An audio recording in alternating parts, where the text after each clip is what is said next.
Elə bir dünyada yaşayırıq təəssüf ki, dünyaya hakim olan sistem, nizam, intizam. Bu sistem nəyə əsaslanır? Bu sistemin ən böyük fəsadı bilirsiniz nədir? İçərinin səsini batırmaq. Hər şey dünyada buna hesablanıb ki, insanlar öz içinə qayıtmasınlar. Səs-küy salın, eyşi-şirət, fəsad, film, nə bilim, konsert, nə. Yüzlərlə amil, təlim-tərbiyə sistemləri, nəzəriyyələr, hər bir şeyin bir hədəfi var ki, insanı qoymayın özünə yönəlsin. İnsan özünü haqq hesaba çəkməklə, özündən soruşmaqla içini oyadır.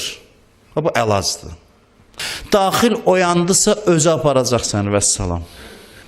Maqnit zərrələrini görmüsünüz, daha doğrusu dəmir zərrələri. Uşaqlıqda oynayardıq. Bir maqniti qoyursan, xırda dəmir zərrələrini necə sürətlə çəkir özünə tərəf.